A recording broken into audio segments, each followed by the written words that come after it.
Hechos capítulo 1. Promesa del Espíritu Santo. En el primer tratado, oh Teófilo, Lucas 1:4 hablé acerca de todas las cosas que Jesús comenzó a hacer y a enseñar. Hasta el día en que fue recibido arriba, después de haber dado mandamientos por el Espíritu Santo a los apóstoles que había escogido. A quienes también, después de haber padecido, se presentó vivo con muchas pruebas indubitables, apareciéndoseles durante 40 días y hablándoles acerca del reino de Dios. Y estando juntos, les mandó que no se fueran de Jerusalén, sino que esperasen la promesa del Padre, la cual, les dijo, oísteis de mí. Porque Juan ciertamente bautizó con agua, mas vosotros seréis bautizados con el Espíritu Santo dentro de no muchos días. La ascensión. Entonces los que se habían reunido le preguntaron, diciendo, Señor, ¿restaurarás el reino a Israel en este tiempo? Y les dijo, no os toca a vosotros saber los tiempos o las sazones, que el Padre puso en su sola potestad. Pero recibiréis poder, cuando haya venido sobre vosotros el Espíritu Santo, y me seréis testigos en Jerusalén, en toda Judea, en Samaria, y hasta lo último de la tierra. Y habiendo dicho estas cosas, viéndolo ellos, fue alzado, y le recibió una nube que le ocultó de sus ojos. Y estando ellos con los ojos puestos en el cielo, entre tanto que él se iba, he aquí se pusieron junto a ellos dos varones con vestiduras blancas. Los cuales también les dijeron, varones Galileos, ¿por qué estáis mirando al cielo? Este mismo Jesús, que ha sido tomado de vosotros al cielo, así vendrá como le habéis visto ir al cielo. Elección del sucesor de Judas. Entonces volvieron a Jerusalén desde el monte que se llama del Olivar, el cual está cerca de Jerusalén, camino de un día de reposo.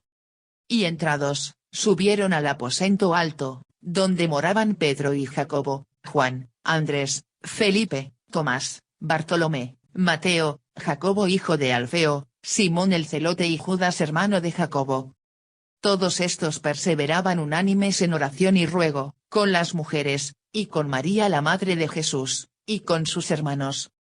En aquellos días Pedro se levantó en medio de los hermanos, y los reunidos eran como 120 en número, y dijo: Varones hermanos, era necesario que se cumpliese la escritura en que el Espíritu Santo habló antes por boca de David acerca de Judas, que fue guía de los que prendieron a Jesús. Y era contado con nosotros, y tenía parte en este ministerio. Este, pues, con el salario de su iniquidad adquirió un campo, y cayendo de cabeza, se reventó por la mitad, y todas sus entrañas se derramaron. Y fue notorio a todos los habitantes de Jerusalén, de tal manera que aquel campo se llama en su propia lengua, Aceldama, que quiere decir, campo de sangre.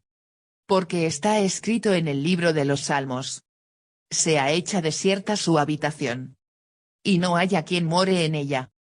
Y tome otro su oficio. Es necesario, pues, que de estos hombres que han estado juntos con nosotros todo el tiempo que el Señor Jesús entraba y salía entre nosotros, comenzando desde el bautismo de Juan hasta el día en que de entre nosotros fue recibido arriba, uno se ha hecho testigo con nosotros, de su resurrección. Y señalaron a dos, a José, llamado Barsabás, que tenía por sobrenombre Justo, y a Matías. Y orando, dijeron: Tú, Señor, que conoces los corazones de todos, muestra cuál de estos dos has escogido, para que tome la parte de este ministerio y apostolado, de que cayó Judas por transgresión, para irse a su propio lugar. Y les echaron suertes, y la suerte cayó sobre Matías, y fue contado con los 11 apóstoles. Jesús asciende al cielo, un nuevo apóstol es elegido. A. Prólogo. 1. Una referencia a los escritos antiguos. En el primer tratado, oh Teófilo, hable acerca de todas las cosas que Jesús comenzó a hacer y a enseñar. A. En el primer tratado es el Evangelio de Lucas. En un tiempo el Evangelio de Lucas y el libro de Hechos estuvieron unidos como un libro con 2 volúmenes. Y imagina cómo sería si el libro de Hechos no fuera parte de la Biblia. Agarras tu Biblia y ves el ministerio de Jesús terminándose en el Evangelio de Juan, después lees acerca de un hombre llamado Pablo escribiendo a los seguidores de Jesús que están en Roma. ¿Quién era Pablo? ¿Cómo es que llegó el Evangelio de Jerusalén a Roma? El libro de Hechos contesta a estas preguntas. Un gran erudito del Nuevo Testamento ha dicho que el título de Hechos puede ser, ¿cómo trajeron las buenas nuevas de Jerusalén a Roma? Barclay. Y la expansión de Jerusalén a Roma es una historia notable. Humanamente hablando, el cristianismo no tenía nada a su favor. No tenía dinero, ni líderes probados, ni herramientas tecnológicas para propagar el evangelio. Y enfrentaba enormes obstáculos. Era absolutamente nuevo. Enseñaba verdades que eran increíbles para el mundo no regenerado. Fue objeto de los más intensos odios y persecuciones. Boyce. Y. Hechos está escrito en el estilo literario de la traducción griega del Antiguo Testamento, conocido como la Septuaginta.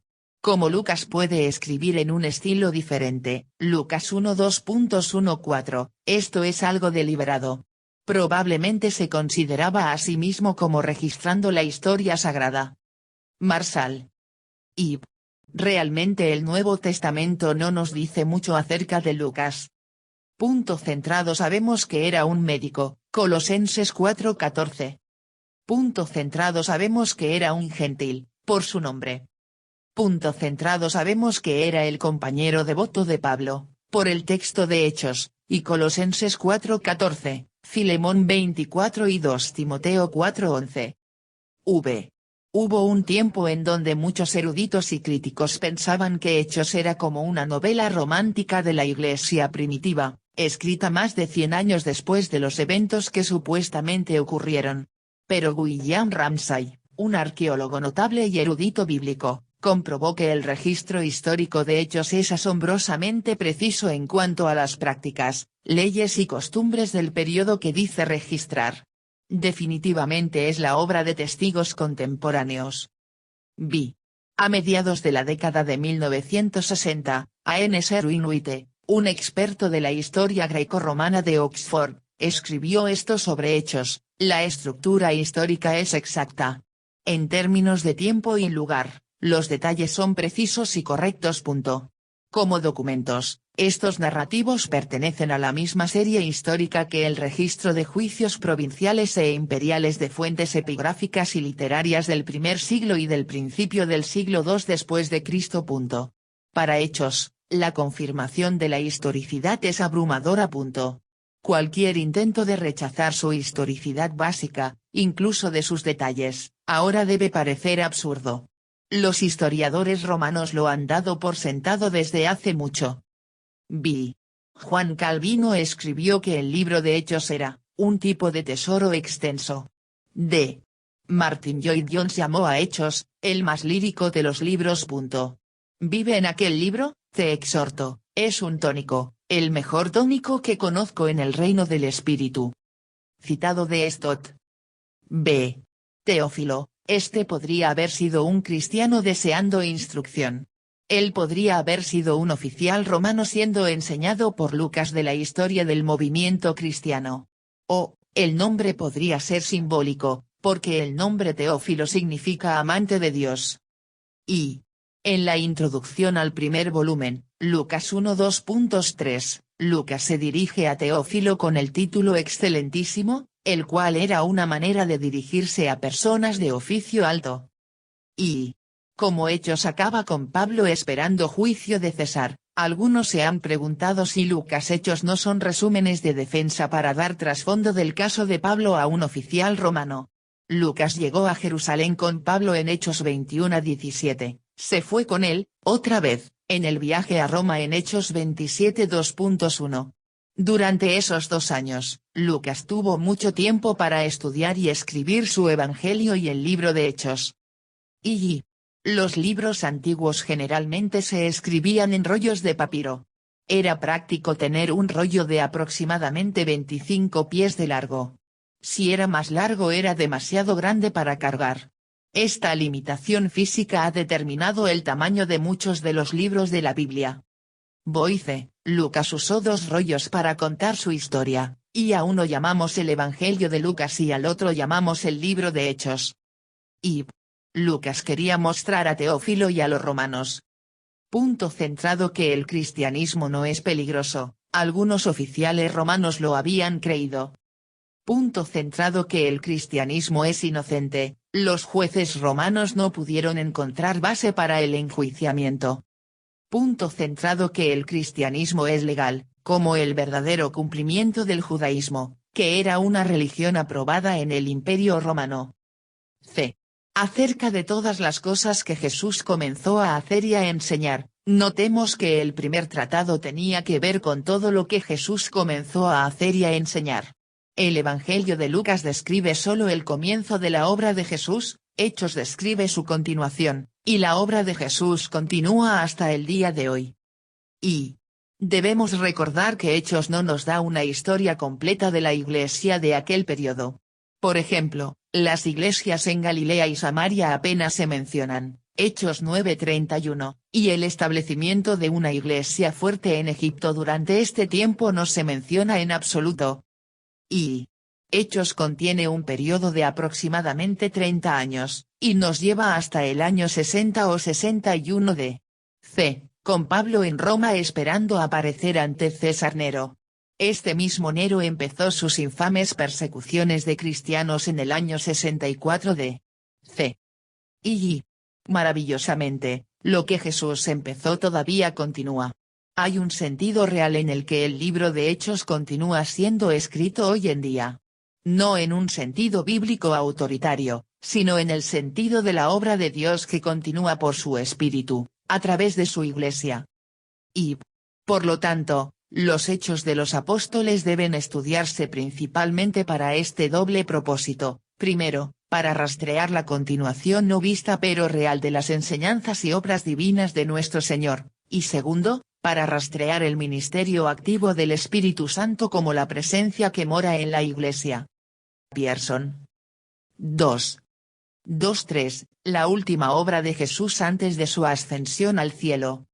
Hasta el día en que fue recibido arriba, después de haber dado mandamientos por el Espíritu Santo a los apóstoles que había escogido, a quienes también, después de haber padecido, se presentó vivo con muchas pruebas indubitables, apareciéndoseles durante 40 días y hablándoles acerca del reino de Dios. Hasta el día en que fue recibido arriba, Jesús, por el Espíritu Santo, dio instrucción a los apóstoles sobre qué hacer en su ausencia. Después de haber dado mandamientos a los apóstoles. Y, significativamente, Jesús hizo esto por el Espíritu Santo. Este fue el Señor Jesucristo glorificado, y resucitado, con toda autoridad y soberanía. Aún así, eligió no depender de sus propios recursos, por así decirlo, sino que confió en el poder y la presencia del Espíritu Santo que mora en él. Y el Espíritu Santo, la tercera persona de la Santa Trinidad, es el aspecto de Dios que vive y da poder e inspiración al hombre. El Espíritu Santo tiene un trabajo entre aquellos que aún no son creyentes, pero también un trabajo grande e importante en aquellos que creen. Y si el Jesús resucitado y glorificado necesitaba y dependía del Espíritu Santo, también debemos de hacerlo nosotros. Este es un patrón para el resto del libro de Hechos, que nos muestra lo que hace el Espíritu Santo operando a través de la Iglesia. El discípulo no está sobre su amo, ni el siervo sobre su señor. Si incluso él estaba en deuda con el Espíritu Santo por el poder de su ministerio, seguramente no podemos permitirnos intentar el trabajo que nos designó sin la misma unción. Pierson. B. A quienes también, después de haber padecido, se presentó vivo con muchas pruebas indubitables, Jesús también estableció el hecho de su resurrección con muchas pruebas indubitables durante los 40 días después de su resurrección, pero antes de su ascensión. Él no dejó ninguna duda posible de que había resucitado, exactamente como lo había prometido. Y en 1 Corintios 15 2.6 Pablo describe una de estas muchas pruebas indubitables: después apareció a más de 500 hermanos a la vez, de los cuales muchos viven aún. Más de 500 personas vieron al Jesús resucitado, y la mayoría de ellas todavía estaban vivos unos 25 años después en los días del ministerio de Pablo. C. Hablándoles acerca del reino de Dios, las enseñanzas que Jesús dio durante aquel periodo después de su resurrección y antes de su ascensión no están registradas, pero se nos dice que usó ese tiempo para hablar acerca del reino de Dios.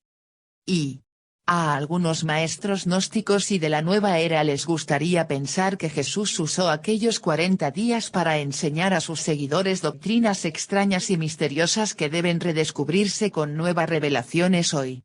Pero Lucas nos dijo que Jesús simplemente les enseñó las mismas cosas que les había enseñado durante su ministerio en la tierra, acerca del reino de Dios. B. La ascensión de Jesús. 1. 4-5. Las instrucciones finales de Jesús para sus discípulos. Y estando juntos, les mandó que no se fueran de Jerusalén, sino que esperasen la promesa del Padre, la cual, les dijo, oísteis de mí.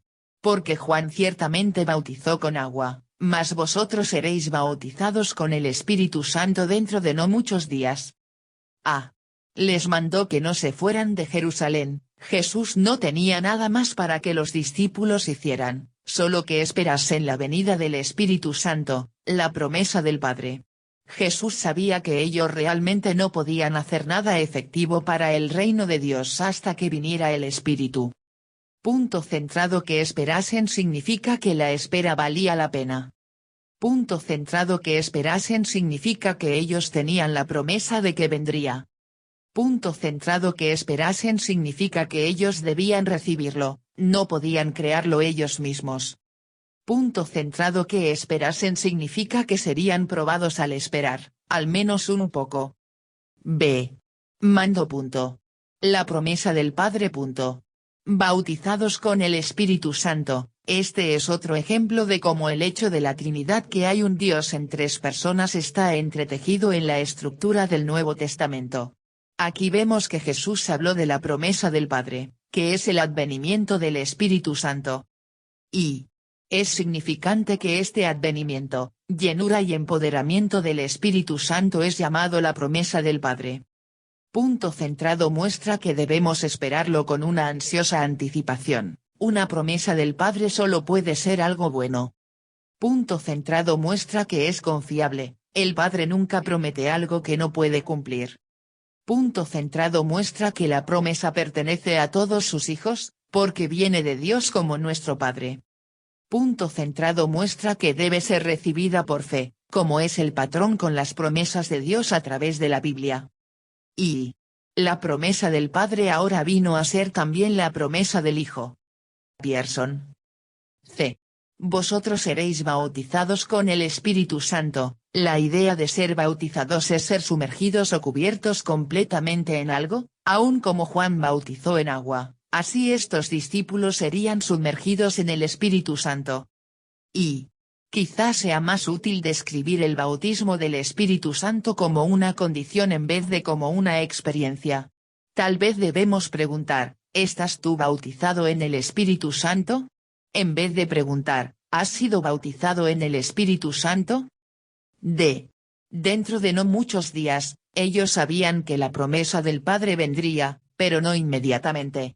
Sería en unos días, pero no muchos días. Jesús tenía un propósito en no decirles exactamente cuándo vendría. 2. 6. Los discípulos le hacen una última pregunta a Jesús antes de su ascensión. Entonces los que se habían reunido le preguntaron, diciendo, Señor, ¿restaurarás el reino a Israel en este tiempo? A. Entonces los que se habían reunido, esta sería la última vez que verían a Jesús en su cuerpo físico, hasta que fueran al cielo para estar con él para siempre.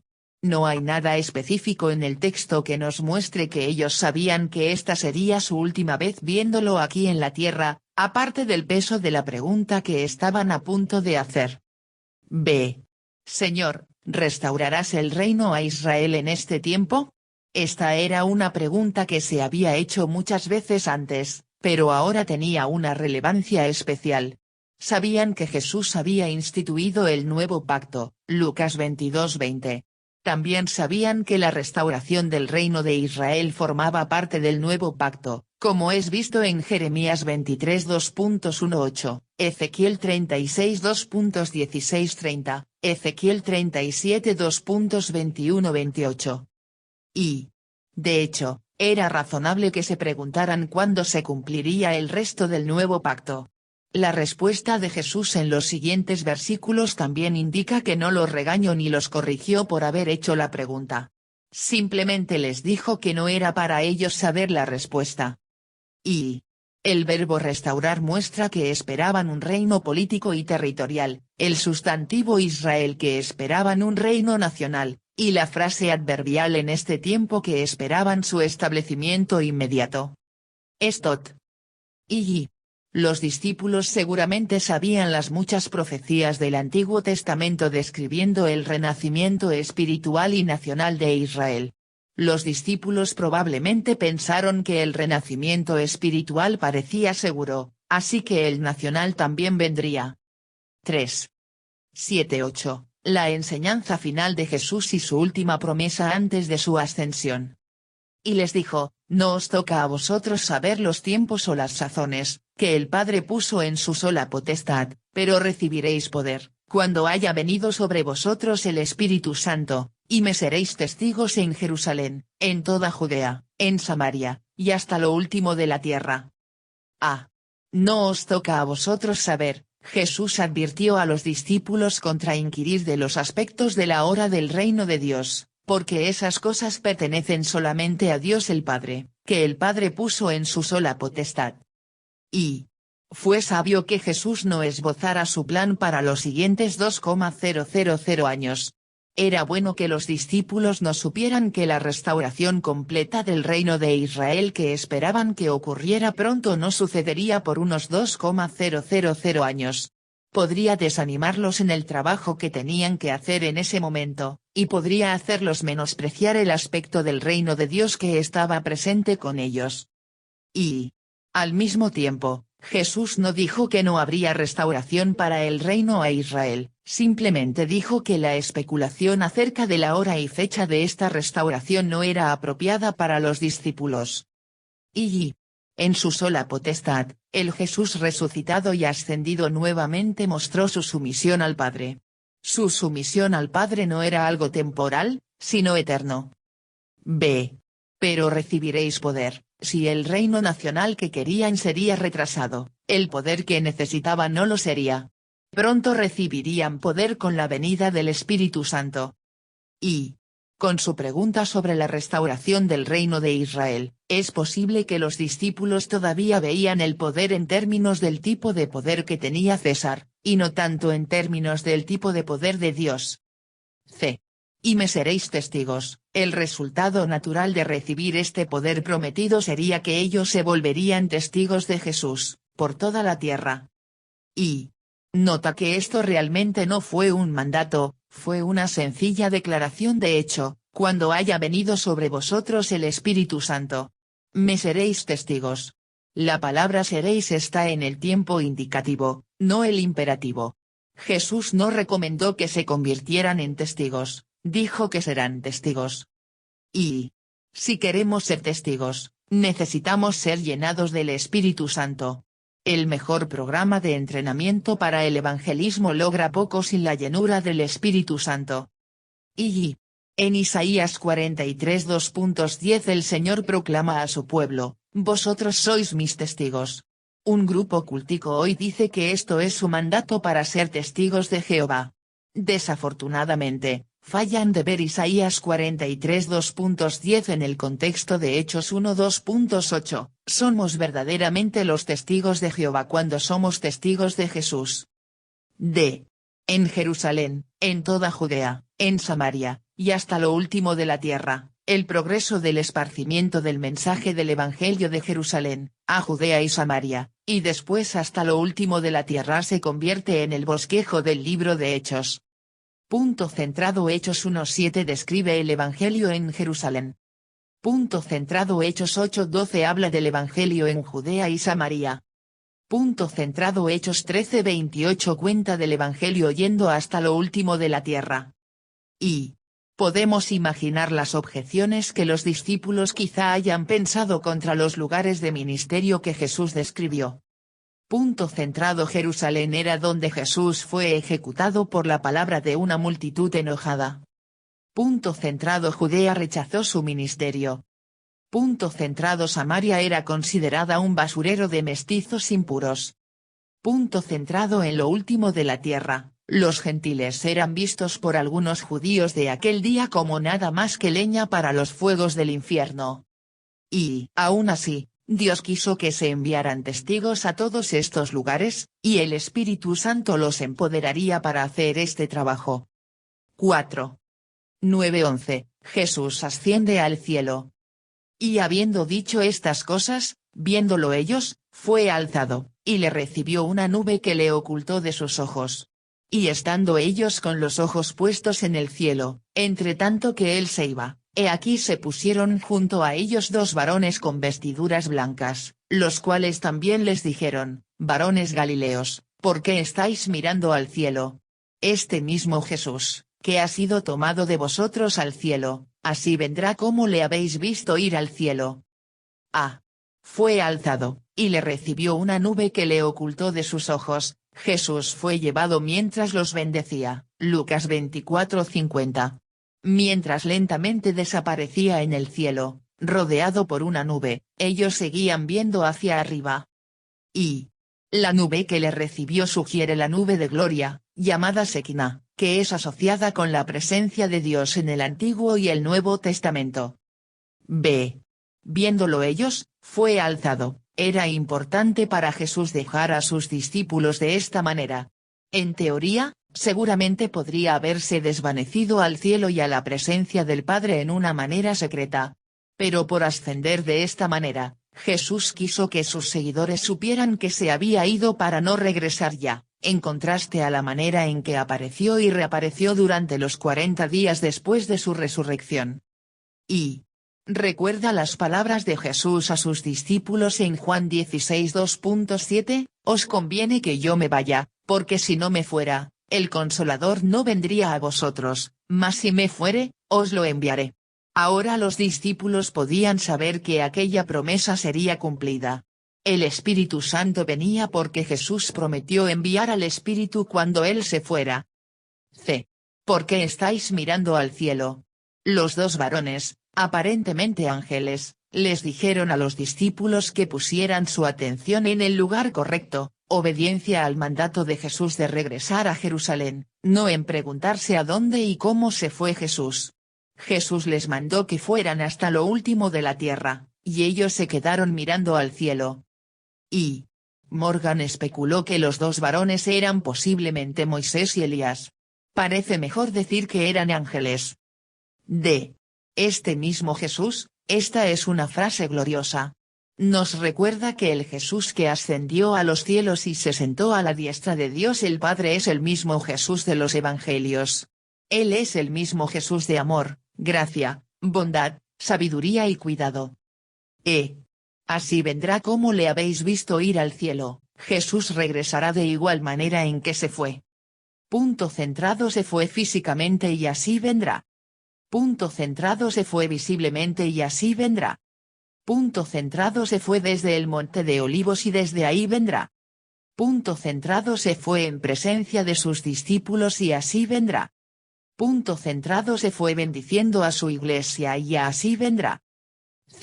Matías puesto para reemplazar a Judas. 1. 12-14. Los seguidores de Jesús regresan a Jerusalén. Entonces volvieron a Jerusalén desde el monte que se llama del Olivar, el cual está cerca de Jerusalén, camino de un día de reposo. Y entrados, subieron al aposento alto, donde moraban Pedro y Jacobo, Juan, Andrés, Felipe, Tomás, Bartolomé, Mateo, Jacobo hijo de Alfeo, Simón el celote y Judas hermano de Jacobo. Todos estos perseveraban unánimes en oración y ruego, con las mujeres, y con María la madre de Jesús, y con sus hermanos. Volvieron a Jerusalén. Esto era una obediencia notable. Jesús les dijo que regresaran a Jerusalén y esperaran la venida del Espíritu Santo, Hechos 1:2.4, Y eso es exactamente lo que hicieron. No se olvidaron del sermón justo después de escucharlo, y de hecho hicieron lo que Jesús les mandó hacer, aunque él ya no estaba físicamente presente con ellos. B. Camino de un día de reposo, el monte de Olivo estaba justo afuera del antiguo Jerusalén. Esto describe una distancia corta, el único tipo de viaje permitido en un día de reposo. C.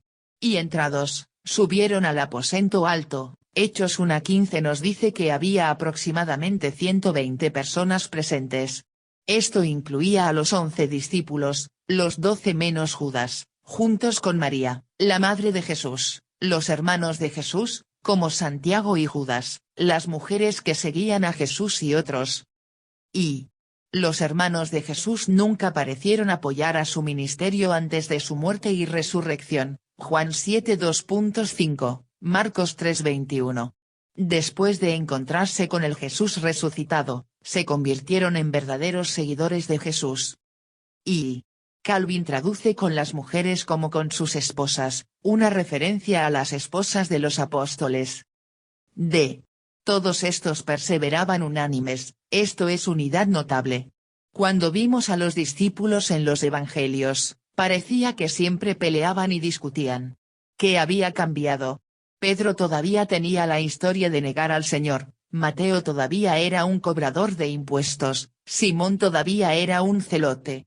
Sus diferencias todavía estaban presentes, pero el Jesús resucitado en sus corazones era mayor que cualquier diferencia. Todos estos perseveraban unánimes en oración y ruego, esto era una oración notable.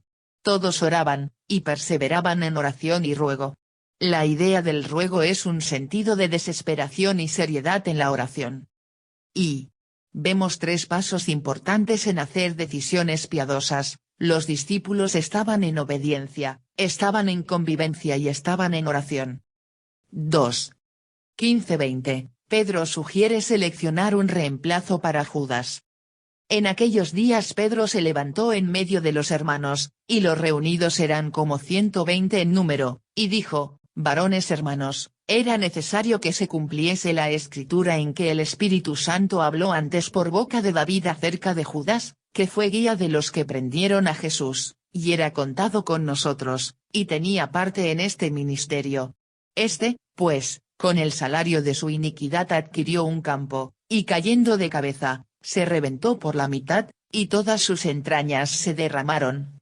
Y fue notorio a todos los habitantes de Jerusalén, de tal manera que aquel campo se llama en su propia lengua, Aceldama, que quiere decir, campo de sangre. Porque está escrito en el libro de los Salmos: sea hecha desierta su habitación, y no haya quien more en ella. Y tome otro su oficio. Pedro se levantó en medio de los hermanos. Aquí, Pedro tomó un rol natural de liderazgo entre los discípulos. No hay nada malo con ver a Pedro como el líder del primer grupo de apóstoles, aun como muchas veces fue el portavoz entre los discípulos durante el ministerio terrenal de Jesús. Y, sin embargo, la idea de que la autoridad de Pedro era suprema y que la pasó en una sucesión ininterrumpida y no es bíblica y está incorrecta. B. Varones hermanos, era necesario que se cumpliese la escritura. Las palabras de Pedro muestran sabiduría que no veíamos en él antes. Empezó por notar que Judas no arruinó el plan de Dios, sino que lo cumplió. Era necesario que se cumpliese la escritura. Esto es algo que solo los discípulos sabios y maduros pueden ver después de una maldad. C. Cayendo de cabeza, se reventó por la mitad, y todas sus entrañas se derramaron. La nota histórica de Lucas llama la atención a cómo murió Judas. Mateo 27:2.5 dice que Judas se ahorcó, pero aparentemente falló en el intento, se cayó y lo mató el impacto de su caída desde el árbol en el campo de sangre. Y era un campo de sangre no solo porque Judas derramó su sangre allí, sino también porque el campo fue comprado con el dinero de sangre dado al traidor de Jesús. D. Porque está escrito, Pedro, citando 2 diferentes salmos, mostró por qué Dios quería que eligieran a otro discípulo para reemplazar oficialmente a Judas. Y esto fue una notable dependencia de la palabra de Dios. Esto no era la sabiduría del hombre trabajando, sino un principio revelado en las Escrituras. Además, esta es la primera vez en el Nuevo Testamento que leemos que Pedro citó las Escrituras. Y sea hecha desierta su habitación. David, el escritor de estos salmos citados, sabía lo que era ser traicionado por otro. Cuando David era un fugitivo de Saúl, un hombre llamado Doeg lo traicionó, 1 Samuel 21-22, y como resultado muchas personas inocentes murieron. David pudo haber escrito estas mismas palabras en referencia a este traidor. Y tomé otro su oficio. Cuando David fue traicionado, deseó que el traidor fuera desolado y que otro tomara el oficio del traidor. No era difícil entender que el hijo de David, Jesús, a quien David muchas veces prefiguró, desearía lo mismo. Y esto fue un deseo notable de la voluntad de Dios. Por razón del principio de la escritura citada, decidieron reemplazar a Judas porque creían que era lo que Jesús quería, no porque era lo que ellos querían. 3. 21-23, se establecen los requisitos y 2 hombres son nominados. Es necesario, pues, que de estos hombres que han estado juntos con nosotros todo el tiempo que el Señor Jesús entraba y salía entre nosotros, comenzando desde el bautismo de Juan hasta el día en que de entre nosotros fue recibido arriba, uno se ha hecho testigo con nosotros, de su resurrección. Y señalaron a 2, a José, llamado Barsabás, que tenía por sobrenombre Justo, y a Matías. Uno se ha hecho testigo con nosotros. Los discípulos fueron valientes para hacer una decisión porque sabían por la palabra de Dios que eso era lo que el Señor quería. Los apóstoles no sintieron un derrame del Espíritu Santo sobre ellos, eso todavía estaba por venir. Pero Dios no los dejó sin dirección. Ellos sabían qué hacer por la palabra. Y, por supuesto, aun si sentimos una dirección especial del Espíritu Santo, aún así, tenemos la voz de Dios permanentemente establecida en su palabra. Cualquier dirección percibida del Espíritu Santo nunca irá en contra de la palabra de Dios escrita para nosotros. Han estado juntos con nosotros todo el tiempo. El que reemplazará a Judas debía ser uno que también había estado con ellos desde que Juan los bautizó, que se quedó con ellos durante los días del ministerio terrenal de Jesús y que vio al Jesús resucitado. Y no encontramos ninguna evidencia que estos requisitos los habían encontrado en las Escrituras o por dirección del Espíritu Santo. Podríamos decir que simplemente usaron su sentido común santificado. Estos parecían ser requisitos lógicos de sentido común para el sucesor al oficio de Judas como discípulo. Y su sentido común fue santificado porque vino mientras estaban en obediencia, en convivencia, en oración, en las Escrituras y deseando la voluntad de Dios. Y esto fue un notable sentido común santificado. No contestaba todo, pero sí redujo las opciones a 2 hombres. Uno se ha hecho testigo con nosotros, de su resurrección. Esto era el trabajo principal del discípulo que reemplazaría a Judas. Ahora que Jesús había ascendido al cielo, era más importante que nunca tener un testigo. De su resurrección. Y nosotros también podemos ser testigos de su resurrección, por confiar y proclamar el testimonio apostólico, y nuestro propio testimonio que el Jesús resucitado vive en nosotros y a través de nosotros. 4.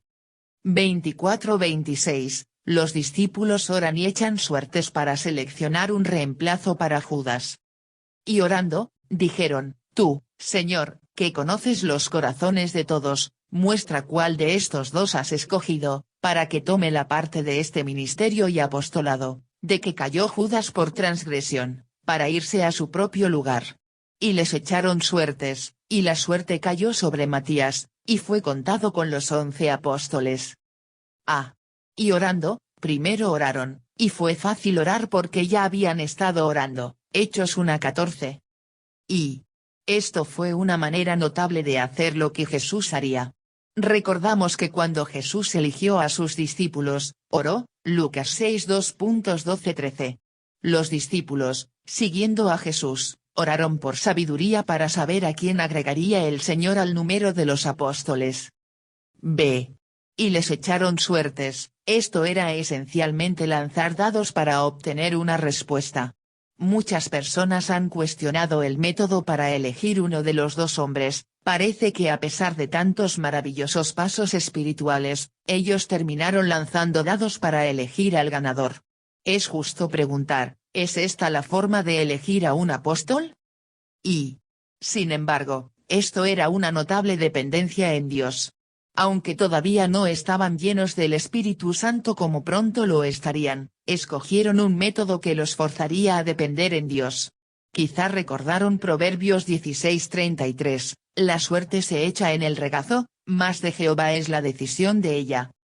Y puede que el echar la suerte es una manera imperfecta para discernir la voluntad de Dios, pero es mucho mejor que los métodos que usan muchos cristianos hoy en día, eso es, depender de las emociones, depender de las circunstancias, los sentimientos o los deseos carnales, etc. C. Y la suerte cayó sobre Matías. Algunos insisten que Matías fue la elección equivocada y que el uso de la suerte para hacer la decisión no estaba correcto. La idea es que Dios eventualmente habría escogido a Pablo si el oficio hubiera estado vacante. Pero debemos respetar el testimonio de las Escrituras, Dios no quiso dejar el oficio vacante. Si se dejara sin llenar, podría verse como una victoria de Satanás, como si Jesús eligió a 12, pero salió fallándole uno y, por lo tanto, Satanás destruyó el deseo de Jesús de tener 12 apóstoles. Y, aunque no leemos nada más acerca de Matías, no debemos asumir que fracasó como apóstol.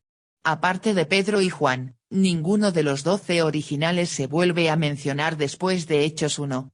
Matías no fue un fracaso más que Mateo o Andrés o Tomás o cualquiera de los otros. Y, en cuanto a Pablo, claramente se consideraba a sí mismo un apóstol, pero uno nacido a su debido tiempo. 1 Corintios 15 2.8. No parece que se haya opuesto a la selección de Matías. Y Apocalipsis 21:14 trae una pregunta interesante. Nos dice que cada uno de los 12 cimientos de la Nueva Jerusalén lleva el nombre de uno de los 12 apóstoles del Cordero. Cuando lleguemos al cielo, será interesante ver si el 12º apóstol del Cordero es Pablo o Matías. D. Y fue contado con los 11 apóstoles. Nadie puede criticar las cosas que hicieron antes de echar suertes. Debemos creer que todas estas cosas los pusieron en un lugar donde Dios verdaderamente guiaría su decisión. Y no tomaríamos muchas decisiones equivocadas si hiciéramos todas las cosas que hicieron los discípulos antes de tomar grandes decisiones. Punto centrado. Los discípulos obedecieron. Punto centrado. Los discípulos estaban en unidad y convivencia. Punto centrado. Los discípulos estaban en oración. Punto centrado. Los discípulos estaban en las Escrituras. Punto centrado. Los discípulos querían hacer la voluntad de Dios. Punto centrado. Los discípulos usaron el sentido común santificado. Punto centrado. Los discípulos hicieron lo que Jesús hizo. Punto centrado. Los discípulos hicieron lo que podían hacer para confiar en Dios.